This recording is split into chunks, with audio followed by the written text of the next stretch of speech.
O tema da mensagem de hoje: a mesa e a ceia do Senhor.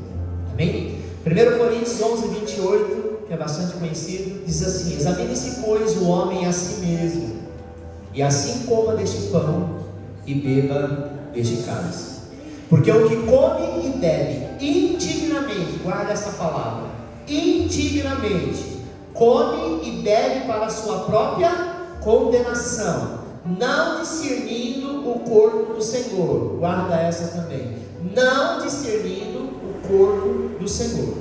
Por causa disto, há entre vós muitos fracos e doentes, e muitos que dormem. Sabe, amado, eu quero falar sobre o convite de Deus à mesa e a segurança de 1 Coríntios 11, 13.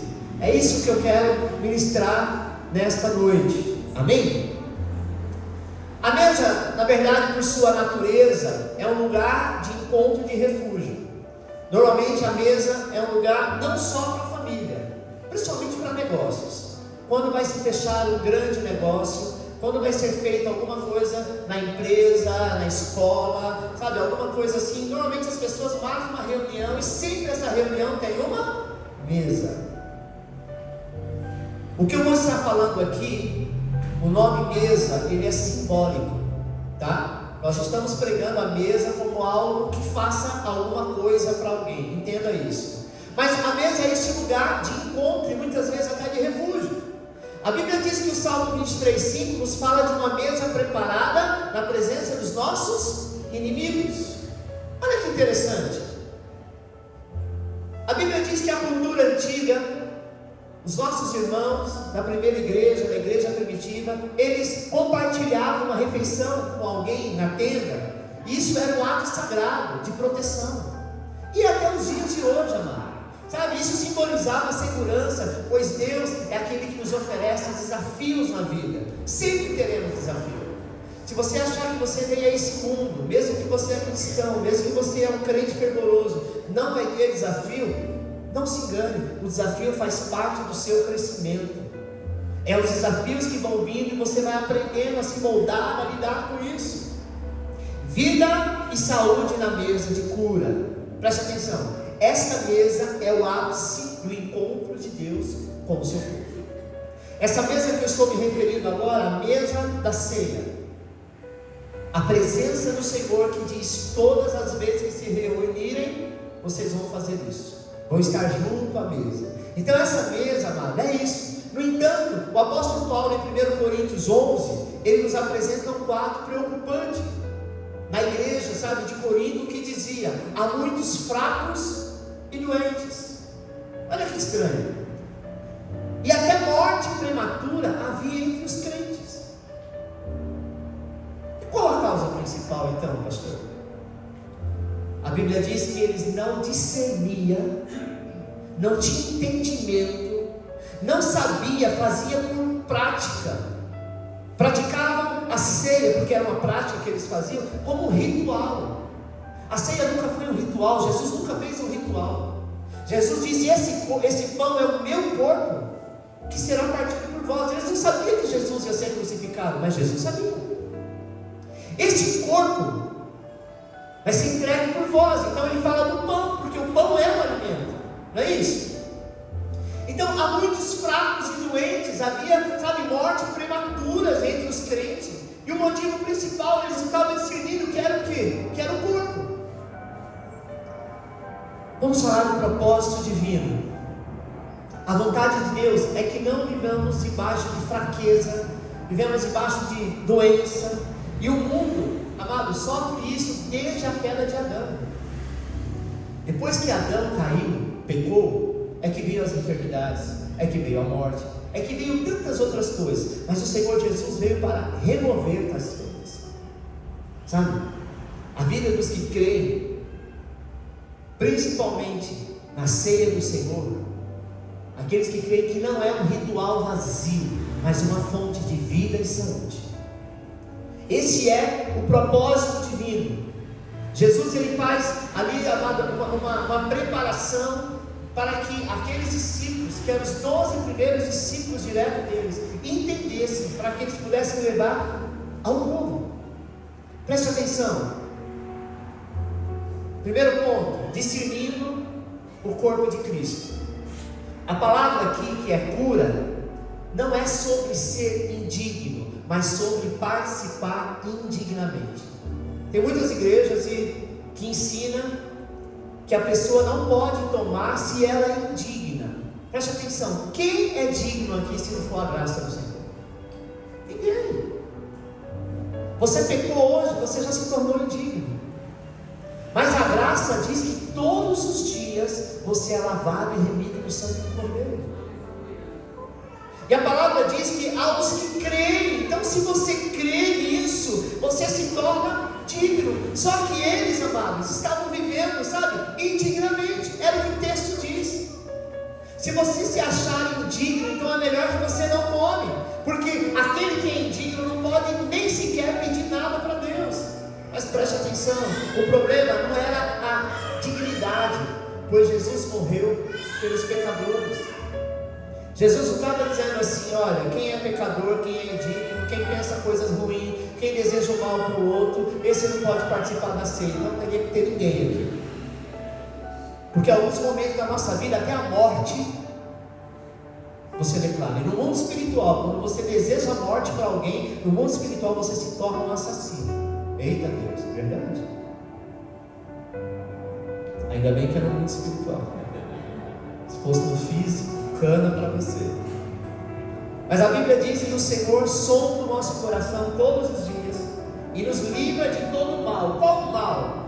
Aquilo que pode te atacar, não esses maus que vêm à sua mente e que descem ao seu coração. Sabe, amado? Então, sabe, a palavra, a cura, não é sobre ser indigno, mas é sobre participar indignamente. O problema não era a dignidade daquelas pessoas, pois Jesus morreu por todos eles. O erro estava na maneira irreverente, sabe, e indigna que eles participavam da ceia. O texto também diz, Paulo diz assim: quem tem fome, que coma em casa. Por que Paulo disse isso à igreja de Corinto? Porque era a igreja mais rebelde que tinha. Porque eles costumavam fazer a ceia não como nós fazemos, que é o correto, como Jesus fez. Eles faziam a ceia e as pessoas levavam comidas. E muita gente só ia lá naquele momento só para comer. Sabe, querido? E eles não faziam com suco de uva, eles faziam com vinho. E Paulo diz que muitos ficavam embriagados. Então eles começavam fazendo a ceia, que era o partir do pão, para depois ter um culto. Tinha gente que era carregado para casa porque não conseguia adorar a Deus. Esses estavam diante do Senhor indignamente. Hoje nós fazemos com suco de uva, visto que muitas pessoas têm problema de pressão, tomam algum tipo de remédio. Então, para que não tenha esse problema, fazemos com suco de uva. Sabe, querido, a condenação que ele cita aqui não é a perdição eterna, é o juízo mencionado por Paulo. Não é a perdição eterna, mas a consequência terrena. Quem faz de uma forma irreverente, que não está nem aí, estou aqui porque me trouxeram, como muitos estão fracos e doentes, sabe que você pode entrar na casa do Senhor totalmente preocupado, chateado, com vontade de ir embora, dizendo: olha, eu estou aqui nem sei porquê. Mas diante da ceia, lembre-se que foi a partir dali que veio a salvação da tua vida. Não discernir o corpo de Cristo gera fraqueza, gera doença e gera morte prematura. Sabe, querida, a falta de discernimento é o verdadeiro problema que significa discernir. O que significa discernir, então? A palavra grega para discernir é diácrino, que significa fazer diferença, separar e distinguir. Precisamos distinguir o pão da ceia com os pães comuns. Eu não posso comer o pão da ceia como se eu estivesse comendo um pão qualquer, tomando um suco qualquer. Tem gente que fala: nossa, a qualidade desse suco na ceia hoje está ruim, né? Talvez poderia ser uma Maguari, poderia ser uma Aurora, poderia ser qualquer outra coisa. Sabe, você não está aqui para isso. Você sabia que muitas tribos indígenas, os pastores e os missionários, quando eles aceitavam Jesus e se convertiam, ministrava a ceia, lá não tinha pão, lá não tinha suco de uva. Eles usavam água e mandioca. Levantava a mandioca e dizia assim: esse é o teu corpo que foi partido por nós. Podia ser uma folha, podia ser uma abóbora, podia ser qualquer coisa. Não está ligado exatamente à expressão pão, como nós orientais temos essa condição. E aqueles índios, muitas vezes, missionários, viam eles cheios do Espírito Santo, com mandioca. Qual a diferença do corpo de Jesus ser comparado com uma mandioca, ser comparado com um pão? Tudo é comível. Por que Jesus fez com pão? Porque o pão é o arroz e feijão do judeu. A base alimentar do judeu é pão, é massa. Que se fosse mandioca, Jesus dizia: essa mandioca é o meu corpo. Então não importa o que lhe é servido. Lá na América tem um cálice que eles fazem, a maioria das igrejas lá fazem assim. É um cálice prontinho que nós já servimos. Em cima tem um pão, mas parece uma hóstia. Ele é bem fininho. Na verdade, aqui parece mais um isopor. Porque a palavra diz que o pão não pode ter fermento. Então esse não tem, ele não cresce. Não sei se aqui no Brasil já tem, acredito que sim. Então quando você pega um cálice, tem duas opções de abrir. A primeira é o pão, a segunda é onde está o vinho. Então quando você entra na igreja, você já recebe esse cálice. E uma coisa interessante que eu sempre ensinei, que o partir do pão não é só para quem é crente e batizado. O partir do pão é para todo aquele que é filho. É muito chato, sabe, irmãos? Você vem com a sua família, metade dela não é convertida, e na hora da ceia eles ficam olhando. E tem crente que diz assim: não, você não pode, você é pecador, você não desceu as águas do batismo, se considerando melhor do que aquela pessoa. Não é isso que Jesus nos ensinou. Judas não poderia, mas ele estava na mesa. E o Senhor não mudou de ideia, dizendo: olha, eu ia fazer a ceia hoje, mas eu não vou fazer porque esse infeliz me traiu. Pelo contrário, ele não chamou Judas de traidor, ele chamou Jesus de irmão, amigo. E muitos ensinam: se você participar da ceia indignamente, você será julgado. Indignamente aqui é não discernir o corpo. O corpo é o pão é a saúde. Jesus levou sobre si todas as nossas dores e enfermidades. O castigo que nos traz a paz está sobre ele. Precisamos distinguir o pão da ceia de pão comum, não é um pão qualquer. Precisamos diferenciar o propósito do sangue e do corpo de Jesus. Segundo, perdão e cura, a dupla aplicação na mesa.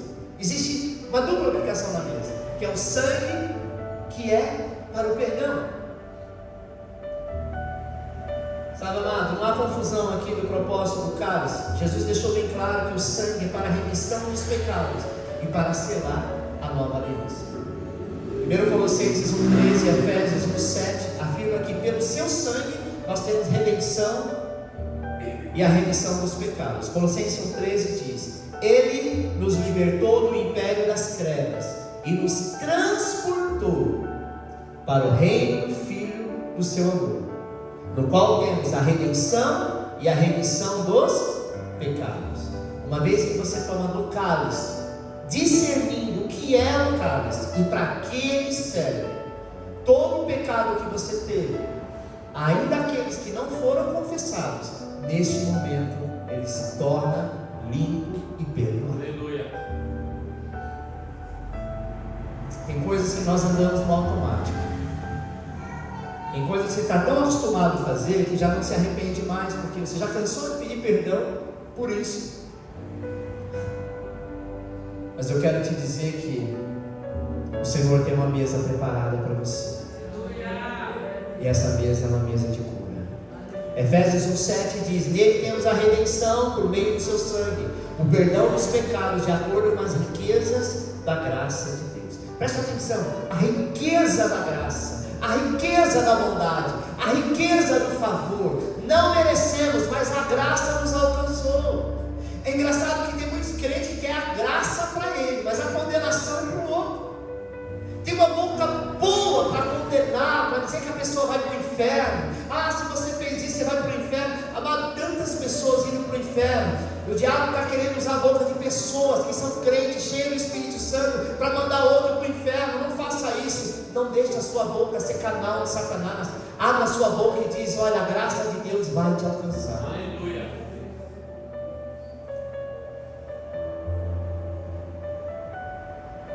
Eu vi um testemunho no Instagram, talvez você já tenha visto,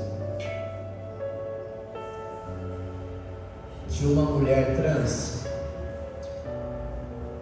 Ela começou a ir na igreja, ela, não ele, né? Na forma que ele pensava, foi para a igreja. Em determinado momento, ela já estava em um templo, uma igreja muito grande. Um dia ela falou: pastor, o que me impede de ser batizado?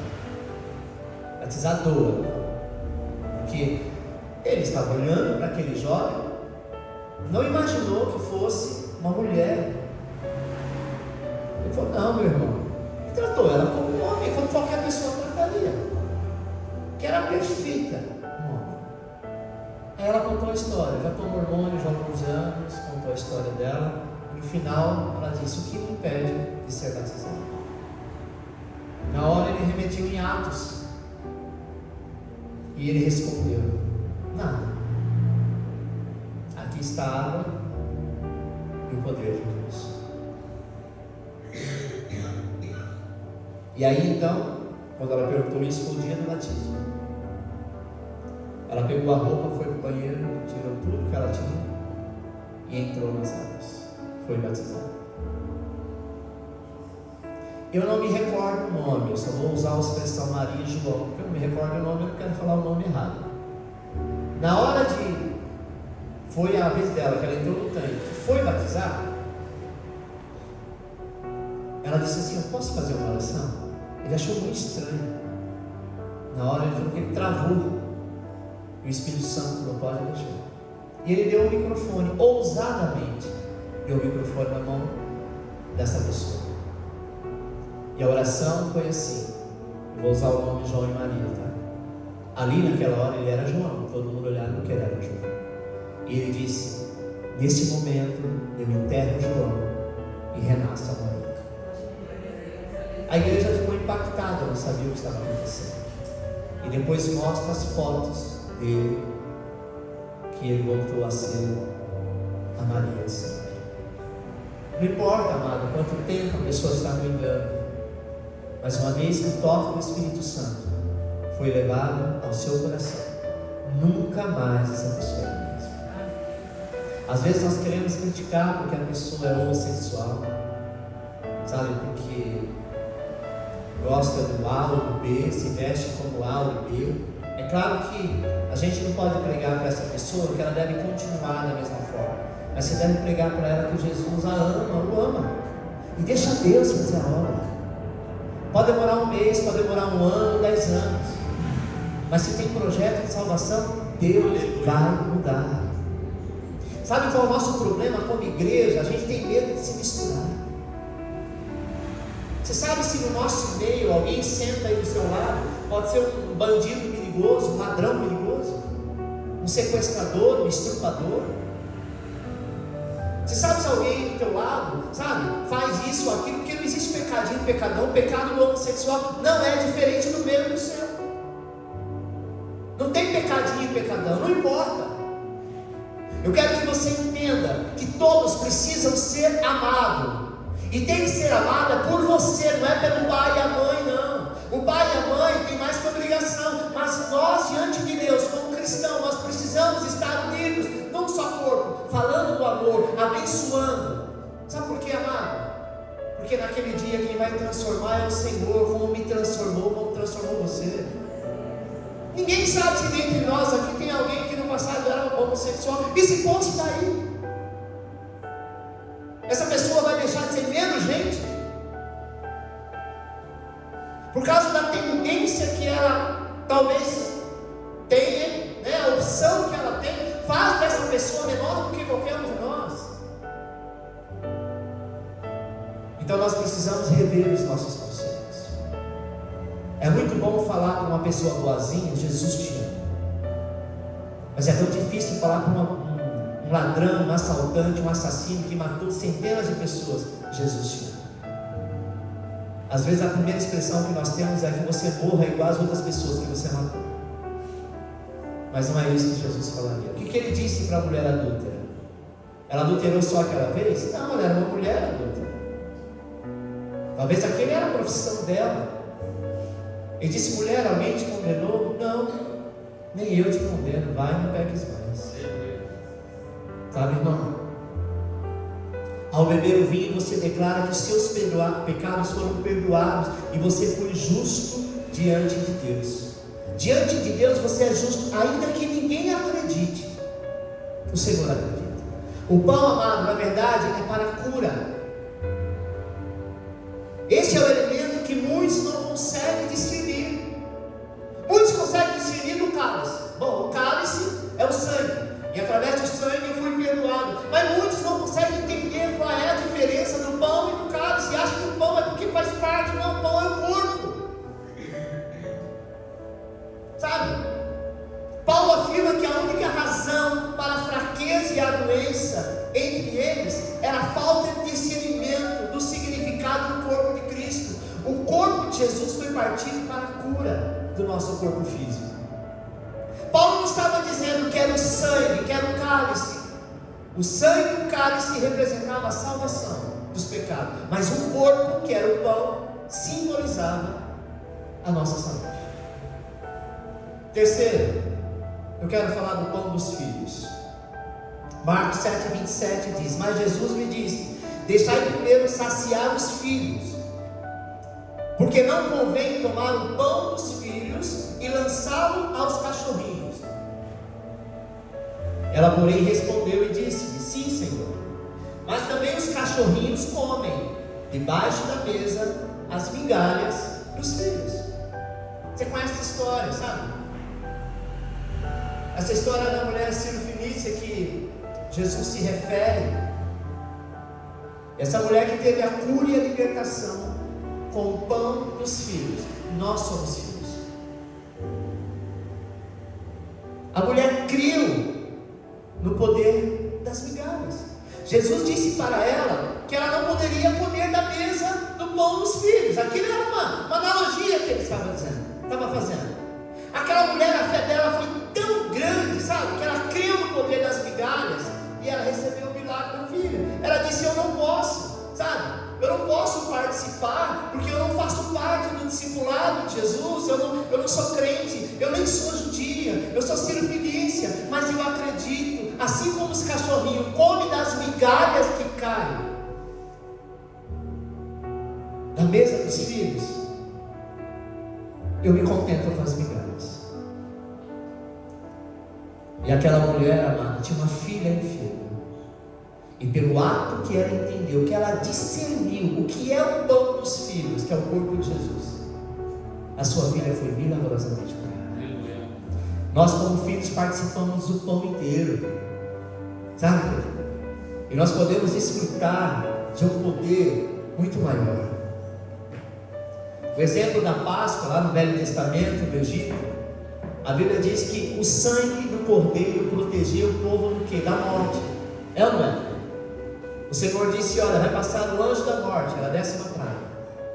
Vocês vão matar o cordeiro, e o cordeiro simboliza Jesus, e vão pegar desse sangue e vão ungir o alto da porta, para todo aquele que passar nessa porta já está protegido. Vocês vão fechar a porta, à meia-noite o anjo da morte vai passar. Aonde esse anjo passar e ver o sangue do cordeiro, ele não tem poder de matar ninguém. Então preste atenção, amado. Mas comer o cordeiro resultou em não haver um único doente no povo. A Bíblia diz que o sangue naquele dia era a função exata de vida. O Salmo 105:37 diz: então Deus fez sair o seu povo com prata e ouro, e entre as suas tribos não havia um só inválido. Entre a sua família, vamos colocar tribo aqui por família, não havia um só inválido. O Salmo 105 confirma que não havia um só doente inválido entre eles. A cura, amado, está inclusa na aliança da Páscoa, por extensão da nova aliança da ceia do Senhor. O Velho Testamento sempre aponta. Então a ideia era o quê? Vocês vão pegar esse sangue, colocar no umbral da porta, entra para dentro, o cordeiro que vocês mataram, vocês vão assar esse cordeiro, e vai comer esse cordeiro. Porque não só o espírito da morte vai passar e não vai ter poder sobre vocês, mas o cordeiro que vocês fizerem, e a história diz, chame o maior número de pessoas que você puder. O Senhor estava dizendo, falou para Moisés, mesmo que essa família não tenha condição de sacrificar um cordeiro, sabe, junte com outras, junte pessoas, fique junto. Só que esse cordeiro, ele precisa, ele não pode ficar sobrando muita coisa, todos têm que comer e ficar farto. Porque eles não vão só precisar da vida, mas eles vão precisar de saúde, porque existe uma longa estrada. Vocês sabem que depois dali, eles foram para o deserto e ficaram 40 anos. Quarto, a ceia como experiência e poder contínuo.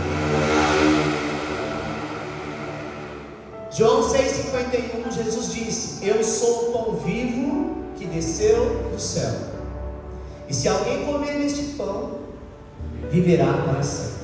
Jesus, ao falar, amado, de comer sua carne e beber o seu sangue, a palavra, sabe, usada aqui é trogo. A palavra grega usada é trogo. O trogo de João 6 significa mastigar, triturar. Diferente da igreja católica não criticando, mas não podia mastigar a hóstia. Eu me recordo quando eu fiz primeira comunhão, eu fui ensinar agora, na hora de colocar a hóstia na sua boca, você não pode mastigar, senão isso vai virar sangue. Quando te ouviu isso? Tinha essa cultura, esse ensinamento. Mas contrário à palavra do Senhor. A palavra de Deus diz que você tem que mastigar, tem que triturar. Mas se é o corpo de Jesus, por que eu estou fazendo isso? Cada vez que você mastiga esse pão, você está triturando toda a enfermidade que há no seu corpo e mandando embora. Isso aponta para uma experiência íntima, contínua, e a real como ele, sabe, amado? Comer de Cristo continuamente. É isso que nós devemos fazer. Eu gostaria que você adaptasse na sua família. Sempre quando a tua família estiver junto, ainda que seja no momento de jantar, pega um pão qualquer, um suco qualquer, quem gosta de tomar vinho, pega um vinho e faz o ato. Pastor, mas só tem eu de crente na minha casa. Comece a ensinar para eles o valor da ceia. Você vai ver como as coisas vão começar a mudar na tua casa. É na hora da mesa que a gente fala dos problemas e acha a solução. Talvez alguém vai dizer, nossa, mas olha, eu aprendi lá na minha igreja, ou lá não sei aonde, que não pode fazer isso, porque só quem é crente é batizado nas águas. Jesus não falou para aquele povo que era só para quem era crente batizado nas águas, era para todos aqueles que se consideravam filho, porque o corpo e o sangue é para os filhos. E se a sua casa, você é cristão, todos na sua casa têm o direito de ser filho. A ceia não é apenas um símbolo, amado, um ato simbólico, mas uma experiência espiritual. É isso que nós temos que entender, onde o poder e a vida de Jesus estão disponíveis, a cada vez se torna disponível quando nós participamos dessa ceia. A Bíblia diz que a igreja primitiva, em Atos 2,46, partia o pão de casa em casa, diariamente. Eles faziam como se fosse uma célula, pregavam a palavra de Deus, em um determinado momento eles partiam o pão. Você sabe que você faz isso sem saber? Lógico que de uma outra forma. Vai alguém na sua casa visitar, ainda que seja o irmão da igreja, você prepara uma mesa assim, ó. Vamos na casa de uma família essa semana, que eles prepararam essa mesa. Tinha pão de queijo, tinha pão, tinha café. Isso é cultural, principalmente no Brasil e em muitos países. Mas se você decidir pegar o pão, ainda que não seja o pão da ceia que a igreja usa, o pão que você tiver, e o suco de uva, ainda que seja tangue, você fizer o ato profético, haverá cura na sua casa. Isso mostra que a ceia é uma ação contínua. Na medida em que participamos da mesa do Senhor, amado, nós recebemos gradualmente vida, força, saúde e poder. Gradualmente. Cristo aqui não é visto no pão. Repita comigo: Cristo não é visto no pão comido, mas sim no pão partido. Toda vez que você parte o pão, Cristo é visto. Depois que você partiu, você precisa comer, e a saúde vem à sua vida. Você não está mais na perspectiva de comer o pão amado, sabe? Mas sim de partir e doar a sua história. Jesus disse à mulher samaritana: se você crer, não será mais um cântaro vazio, mas sim uma fonte que jorra a vida eterna. Nós temos duas mesas onde podemos nos alimentar. Uma delas está escrita em Mateus, que é o nosso secreto, que é a grande questão em que nós não temos costume, muitas vezes, amado, de ir ao secreto. A maioria das pessoas, quando está com problema, elas não vão no secreto com Deus. Às vezes a pessoa se acha que ela tem que orar no meio de todo mundo, orar alto para que todos vejam que você é uma pessoa de oração. Deus não está preocupado com isso. Deus quer que você saia do teu lugar e vá para o secreto, você e Ele. Ele nos ensina: olha, toda vez que você for orar, entra no seu quarto, feche a porta. E aí Ele ensina a oração do Pai Nosso: Pai Nosso que estás no céu, santificado seja o teu nome. Não é assim? Preste atenção, o secreto é você e Deus. Não fique preocupado se as pessoas estão olhando para você e ver se você ora ou não. Oração, amado, é aquele que quer viver.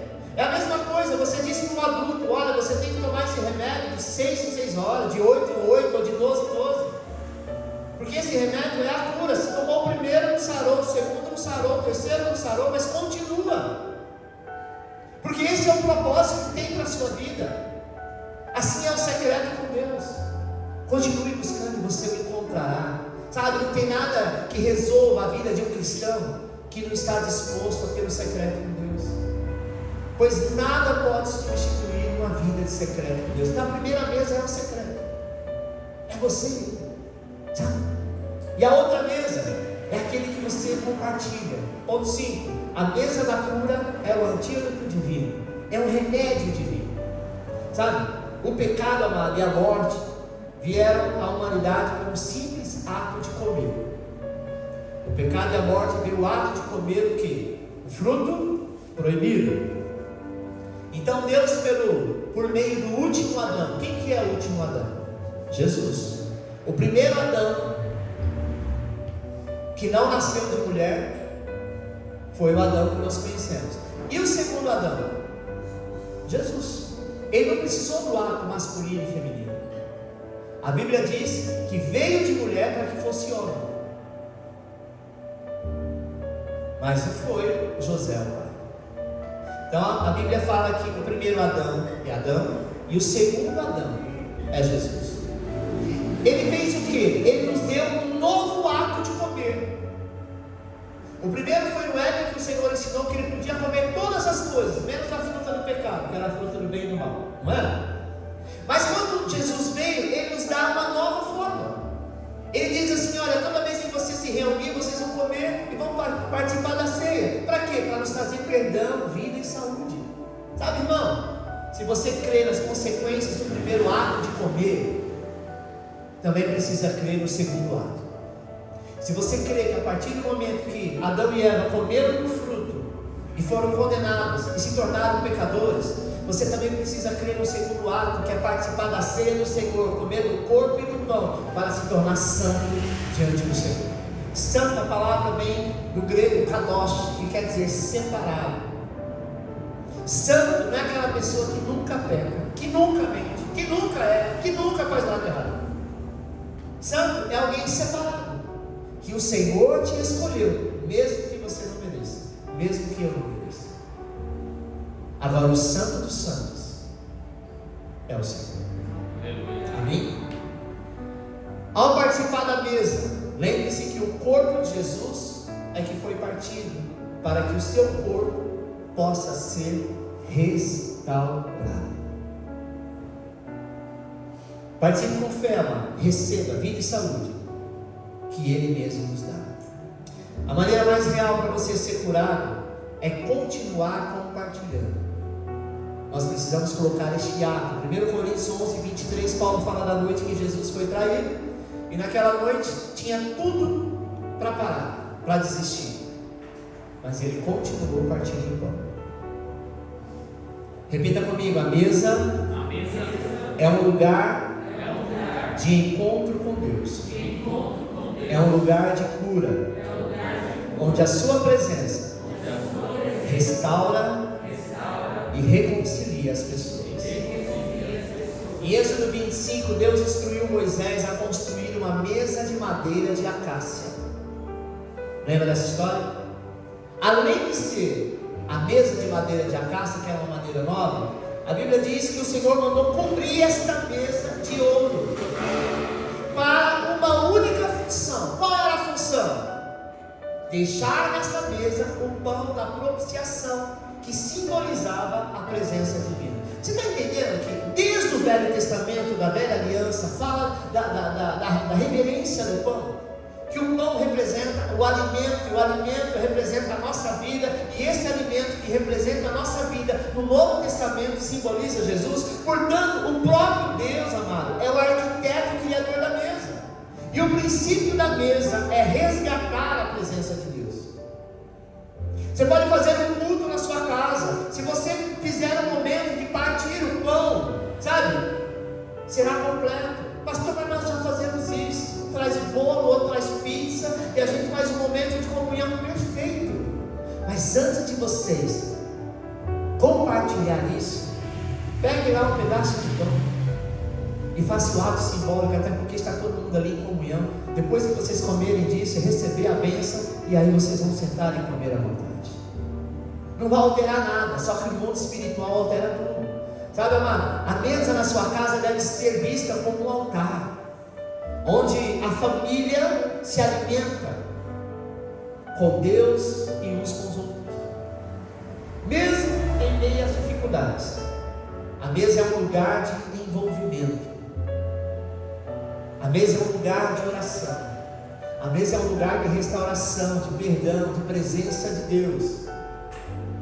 A mesa também é uma arma de guerra, é um lugar para se alimentar juntamente com a família, é um lugar onde você pode brincar com seus filhos, é um lugar que você vai ouvir qual o problema que aquela pessoa tem.